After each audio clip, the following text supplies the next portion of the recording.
Students, good morning everyone. How are you? I am absolutely fine here and hope to you same at your home. Students, it's 10th class chemistry today and we have a unique topic today, that is plaster of Paris. Plaster of Paris के बारे में आज हमें बातें करनी है। तो सबसे पहली चीज़ तो यहाँ पर यह आ जाती है कि what is the chemical formula of plaster of Paris. Chemical formula and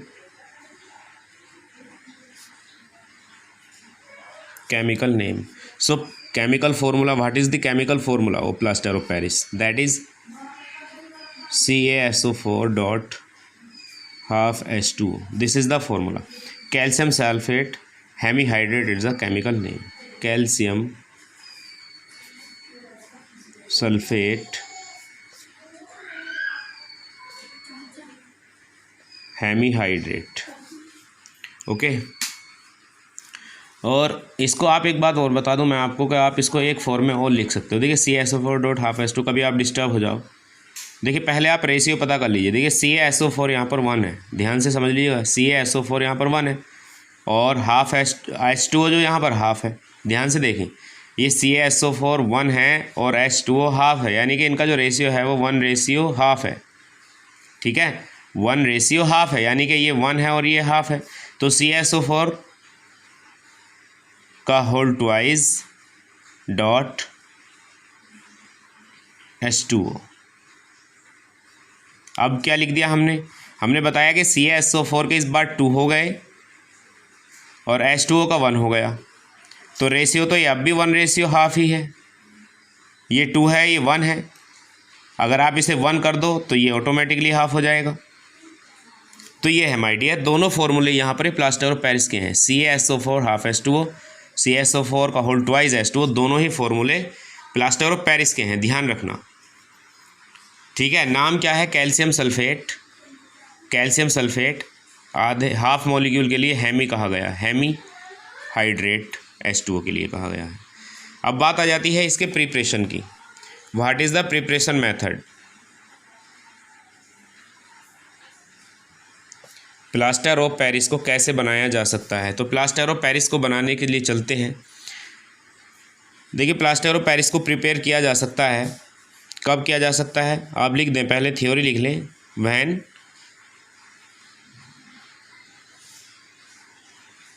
gypsum is heated, ऐसे समझ लीजिए। When gypsum is heated at 100 degree Celsius, then formed plaster of Paris. And now you can see what is gypsum. CaSO4 dot 2H2O, ये gypsum है, ये इस समय आपके पास gypsum है। जब इसको आप 100 डिग्री सेल्सियस टेम्परेचर पर हीट करोगे तो आपको मिलेगा CaSO4 डॉट हाफ H2O। अब यहाँ देख लीजिए क्या बच रहा है आपके पास। CaSO4 हाफ H2O आपने बोल दिया और 2H2O जिप्सम के अंदर थे। 2H2O जिप्सम के अंदर मॉलिक्यूल्स थे, तो 2H2O में से आपने हाफ यहाँ पर यूज़ कर लिया, यानी कि 1.5 अभी आपके पास और बचे, तो 1.5 H2O आपका ये आ गया। तो ये आपका प्लास्टर ऑफ पेरिस है और ये आपका वाटर है।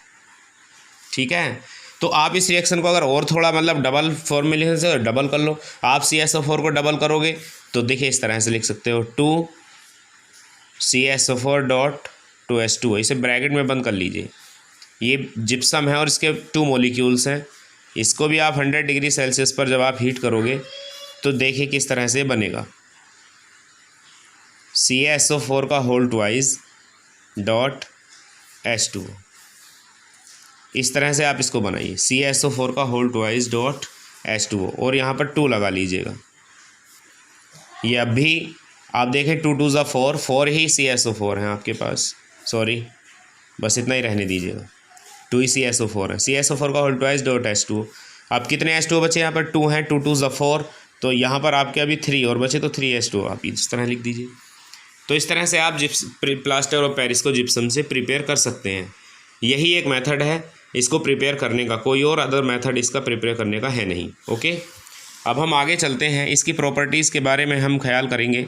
What are the properties of plaster of Paris. Plaster of Paris की क्या क्या प्रॉपर्टीज़ होती हैं स्टूडेंट्स। तो कुछ चीज़ देखिए, पहली बात तो मैं आपको यहाँ पर ये बता देना चाहता हूँ कि it is a white crystalline solid.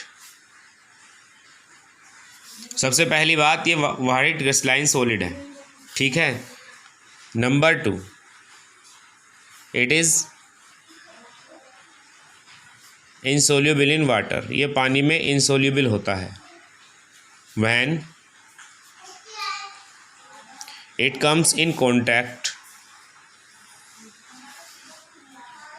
With water, जब ये वाटर के कांटेक्ट में आता है, then it convert into a hard mass, तब ये एक हार्ड मास में कन्वर्ट हो जाता है, जिसे हम जिप्सम कहते हैं। दोबारा से जिप्सम में चला जाता है। ये इसकी एक बहुत ही ज़्यादा एक इम्पोर्टेंट फीचर इसका होता है, इम्पोर्टेंट प्रॉपर्टी ये होती है, plaster of Paris have a unique property, okay, that is when it is mixed with water then it convert into a hard mass, ठीक है। इसलिए एक क्वेश्चन यहाँ पर ये बनता है कि why plaster of Paris should be stored in moisture proof container. यहाँ पर एक बड़ा इंपॉर्टेंट क्वेश्चन है कि why plaster of Paris is stored in, ये आता है क्वेश्चन यहाँ पर, why plaster of Paris should be stored in moisture proof container. तो इसका यही रीज़न है क्योंकि जब ये है आपके पास में प्लास्टर ऑफ पेरिस है .12H2, अगर थोड़ी बहुत भी इसको मॉइस्चर यहाँ पर मिल गई ना, ये लीजिए, then it goes to CaSO4.2H2, ये दोबारा से आपका जिप्सम बन गया है। कहाँ से? प्लास्टर ऑफ पेरिस से। प्लास्टर ऑफ पेरिस जैसे ही वाटर के कांटेक्ट में आया, ये वैसे ही जिप्सम में चला गया। यहाँ से बड़ा क्वेश्चन आता है, बहुत ही ज़्यादा इंपॉर्टेंट ये क्वेश्चन है। तो आपने क्या सीखा? आपने जिप्सम से प्लास्टर ऑफ पेरिस बनाना सीखा और आपने प्लास्टर ऑफ पेरिस से जिप्सम भी बनाना सीखा। इस तरह के कन्वर्जन्स आपके लिए हमेशा इंपॉर्टेंट रहते हैं। इस तरह कन्वर्जन्स को हमेशा रेडी कर लेना चाहिए। अब चलते हैं हम इसके यूजेस की तरफ। Uses of plaster of Paris. पहला use, in form of plaster on breaking bone, टूटी हुई हड्डी पर प्लास्टर की फॉर्म में। जब हड्डी टूट जाती है तो उस पर जो प्लास्टर चलता है, तो वहाँ पर ये प्लास्टर ऑफ पेरिस अपना एक रोल प्ले करता है। इन मेकिंग ऑफ, किनके बनाने में? इन मेकिंग ऑफ टॉयज़, खिलौनों के बनाने में। इन मेकिंग ऑफ पॉट्स, और इन डेकोरेटिंग मटेरियल इन रूम्स और होम्स कह लीजिए। घरों के अंदर या कमरों के अंदर जो है, एक डेकोरेटिंग मटेरियल की फॉर्म में प्लास्टर ऑफ पेरिस का बहुत बड़े लेवल पर यूज़ किया जा रहा है। ओके, तो ये कुछ इसके यूजेस हैं स्टूडेंट्स। देखिए, ये जो प्लास्टर ऑफ पेरिस है, तो इसका बहुत ज़्यादा यूज़ आजकल वैसे एक तरह से अगर देखा जाए तो प्लास्टर ऑफ पेरिस एक मिट्टी ही है। तो स्टूडेंट्स, ये बस इतने यूज़ आप रेडी कर लेना और इसको प्लास्टर ऑफ पेरिस को यूज रेडी कर लेना। देखिए, ये जो है आपका जो चैप्टर आपका चल रहा है एसिड बेस एनसीईआरटी फिनिश हो गया है। अब हम इसकी एनसीईआरटी एक्सरसाइज के बारे में बात करेंगे, ठीक है। Okay students, thank you and have a nice day. Good morning everyone.